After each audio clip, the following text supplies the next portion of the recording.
ಮಹೇಶ್ ಅವರೇ, ಇವತ್ತು D K Shivakumar ಅವರ ಮಾತನ್ನು ಕೇಳಿಸ್ಕೊಂಡ್ರಿ ಅಂತ ಅನಿಸುತ್ತೆ. ಸಾರ್ವಜನಿಕ ಆಸ್ತಿ ಪಾಸ್ತಿಯನ್ನು ಹಾಳು ಮಾಡಿದರೆ ಸುಮ್ಮನೆ ಇರಬೇಕೇನ್ರಿ ಅಂತ ಹೇಳಿ ಅದನ್ನೇ ಹೇಳಿದ್ನಲ್ಲ, ಮಜವಾಗಿತ್ತು. ಎರಡು ಆಯಾಮದಲ್ಲಿ ನೋಡೋಣ. ಏನಂದರೆ ಡೆವಿಲ್ ಥಾಟ್ ಎ ಸ್ಕಲ್ಪ್ಚರ್ ಅಂತೇಳಿ ಭೂತದ ಬಾಯಲ್ಲಿ ವೇದಾಂತವನ್ನು ಕೇಳೋ ರೀತಿ ಆಯಿತು. ಏನು ಕೊತ್ವಾಲ್ರು ರಾಮಚಂದ್ರ ಸ್ಕೂಲ್ ಆಫ್ ಥಾಟಿನ ವ್ಯಕ್ತಿಯಿಂದ ಒಳ್ಳೊಳ್ಳೆ ಅಣಿಮುತ್ತುಗಳು ಬಂದಿದೆ. ಇರಲಿ, ಅದೊಂದು ಭಾಗದಲ್ಲಿ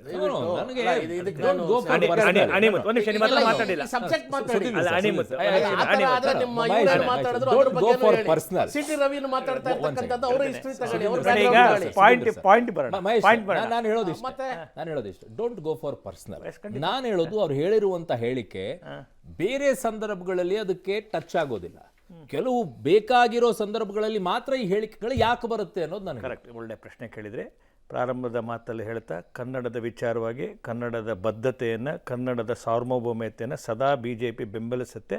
ಅದಕ್ಕೋಸ್ಕರ ಅಹರ್ನಿಶಿ ಪ್ರಯತ್ನ ಮಾಡುತ್ತೆ ಅಂತ ಮತ್ತೆ ಕರ್ನಾಟಕದ ಜನತೆ ಮುಂದೆ ಮಾತನ್ನ ಕೊಡ್ತಾ, ಏನು ಈ ಘಟನೆ ನಿನ್ನೆ ನಡೆದಿದೆ, ಘಟನೆ ನಡೆದಿರ್ತಕ್ಕಂಥದ್ದು ಎರಡು ಆಯಾಮದಲ್ಲಿ ನೋಡಿ. ನೀವು ಆರೋಪಿ ಸ್ಥಾನದಲ್ಲಿ ನಿಂತ್ಕೊಂಡೇ ಮಾತಾಡಬೇಕು. ಎರಡು ಆಯಾಮದಲ್ಲಿ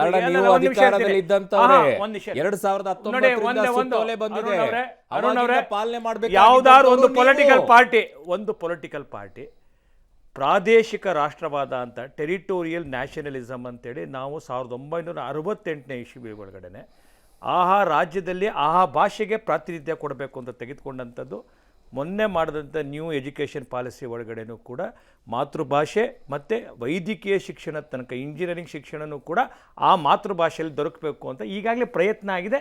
ಅದು ಕೆಲಸ ಪ್ರಾರಂಭ ಆಗಿದೆ, ಆ ಪಾಠ ಶುರುವಾಗಿದೆ.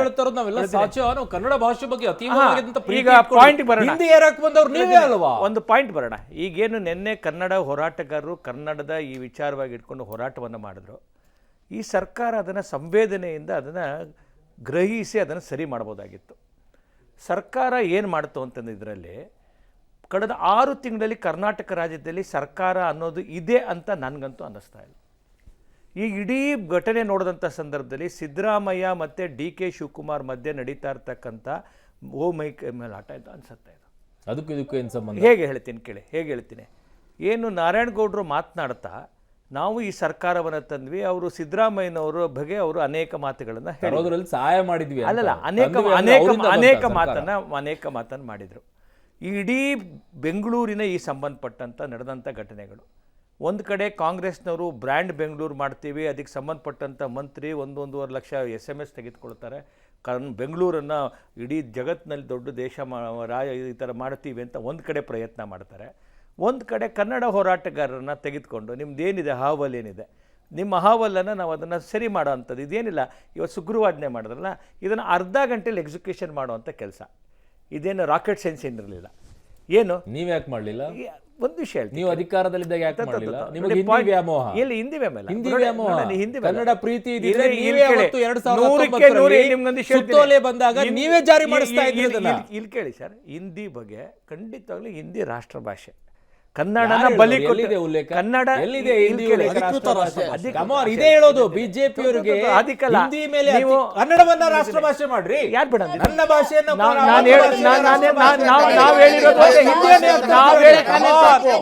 ನಿಮ್ಗೆ ಒಂದು ಮಾತು ಹೇಳ್ತೇನೆ, ನಾವು ಹೇಳಕ್ಕಂಥದ್ದು ನಿಮ್ಗೆ ಒಂದೇನೆ. ಕರ್ನಾಟಕದಲ್ಲಿ ಕರ್ನಾಟಕ ರಾಷ್ಟ್ರ ಭಾಷೆ. ಪ್ರವೀಣ್ ಗೌಡ್ರೆ, ಪ್ರವೀಣ್ ಶೆಟ್ಟಿ ಒಂದು ನಿಮಿಷ ರೀ. ಕರ್ನಾಟಕದಲ್ಲಿ ಕರ್ನಾಟಕ ರಾಷ್ಟ್ರ ಭಾಷೆ, ಕರ್ನಾಟಕದಲ್ಲಿ ಕರ್ನಾಟಕ ರಾಷ್ಟ್ರ ಭಾಷೆ. ನಾನು ಹೇಳಿರ್ತಕ್ಕಂಥದ್ದು ದಯಮಾಡಿ ಸ್ವಲ್ಪ ಅರ್ಥ ಮಾಡ್ಕೊಳ್ಳಿ ಅಮ್ಮ ಅಶ್ವಿನಿ ಮೇಡಮ್ ಅವರೇ. ಕರ್ನಾಟಕದಲ್ಲಿ ಕರ್ನಾಟಕ ರಾಷ್ಟ್ರ ಭಾಷೆ, ಕನ್ನಡ ಭಾಷೆ ರಾಷ್ಟ್ರ ಭಾಷೆ. ಇದು ನಾವು ತೆಗೆದುಕೊಂಡಿರೋ ನಿಲುವು. ಏನು ಆ ಹೆಣ್ಮಗಳು ಹೋರಾಟದ ಆಯಾಮದಲ್ಲಿ ಪೊಲೀಸರು ಬೇರೆ ವೇಷಗಳು ಹಾಕಿ ಮಾಡಿದ್ರು, ನಿಜವಾಗ್ಲೂ ಗಂಭೀರವಾದಂತ ವಿಷಯ. ಕರ್ನಾಟಕದಲ್ಲಿ ಬಂದ್ರೆ ಹಿಂದಿ ಹೇಳಕ್ ಬರ್ತೀರಾ? ಪ್ರವೀಣ್ ಶೆಟ್ಟಿ ಒಂದ್ ನಿಮಿಷ ರೀ. ಅವರು ಏನು ಅವರು ಅವಪಮಾನ ಮಾಡಿದ್ದಾರೆ, ಯಾರು ಅಶ್ವಿನಿ ಗೌಡರು, ಗಂಭೀರವಾದಂಥ ಆರೋಪ. ಒಂದು ವೇಳೆ ಸರ್ಕಾರನೇ ಈ ಥರದ್ದು ಗಲಭೆ ಸೃಷ್ಟಿ ಮಾಡಿ ಕನ್ನಡಿಗರ ಬಗ್ಗೆ ಒಂದು ಮಸಿ ಬೆಳೆಸ್ತಕ್ಕಂಥ ಕೆಲಸವನ್ನು ಮಾಡಿದರೆ ಇದು ನಿಜವಾಗ್ಲೂ ಕರ್ನಾಟಕಕ್ಕೆ ಆಘಾತ ತಂದಿರುವಂಥ. ಇದ್ರ ಬಗ್ಗೆ ವ್ಯಾಪಕವಾಗಿ ತನಿಖೆ ಆಗಬೇಕು. ಇವತ್ತು ಕನ್ನಡಿಗರು ನನಗನ್ಸಿರೋದು ಸಂಯಮದಿಂದ ವರ್ತನೆ ಮಾಡುವಂಥ ಕನ್ನಡಿಗರು ಈ ಥರ ಯಾವತ್ತೂ ಕೂಡ ನೆಲ ಜಲ ಭಾಷೆ ಬಂದಂಥ ಸಂದರ್ಭದಲ್ಲಿ ಯಾರಿಗೂ ಕೂಡ ತೊಂದರೆ ಕೊಡುವಂಥವ್ರಲ್ಲ ಕನ್ನಡಿಗರು. ವೀರಣ್ಣ ಅವರು ಯಾರು ಕೊಡೋದಿಲ್ಲ ಕನ್ನಡಿಗರು. ವೀರಣ್ಣ ಅವರು, ಸರ್ಕಾರದ ಬಹುವೈಫಲ್ಯ, ಕಾನೂನು ಸುವ್ಯವಸ್ಥೆಯನ್ನ ಸರಿ ಮಾಡೋದ್ರಲ್ಲಿ ಕಳೆದ 6 ತಿಂಗಳು ಸರ್ಕಾರ ವಿಫಲ ಆಗಿರುವಂತದ್ದು. ವೀರಣ್ಣ ಅವರು, ಕನ್ನಡ ನಮ್ಮ ನೆಲದ ಸಂಸ್ಕೃತಿ ಮತ್ತು ಏನು ಒಂದು ನಿಯಮ ಇದೆ, ಬೆಂಗಳೂರಲ್ಲಿರ್ಬೋದು, ಕರ್ನಾಟಕದ ಎಲ್ಲ ಭಾಗದಲ್ಲಿರ್ಬೋದು, 60% ಕನ್ನಡ ಅಕ್ಷರಗಳು ನಾಮಫಲಕದಲ್ಲಿ ಇರಬೇಕು.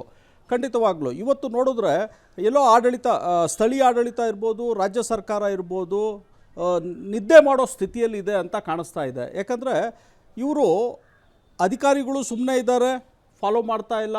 ಎರಡನೇದು, ನಿಯಮ ಉಲ್ಲಂಘಿಸಿರೋ ಏನು ಅಂಗಡಿ ಮುಂಗಟ್ಟುಗಳಿದ್ದಾವೆ, ಕಂಪನಿಗಳಿದ್ದಾವೆ, ಖಂಡಿತ ದಂಡ ಹಾಕಬೇಕು. ಈಗಾಗಲೇ ಬೆಂಗಳೂರು ಕಮಿಷನರ್ ಹೇಳಿದ್ದಾರೆ, ನೋಡಿದ್ದೀರಿ, ಫೆಬ್ರವರಿ 28ವರೆಗೂ ಟೈಮ್ ಕೊಟ್ಟಿದ್ದಾರೆ.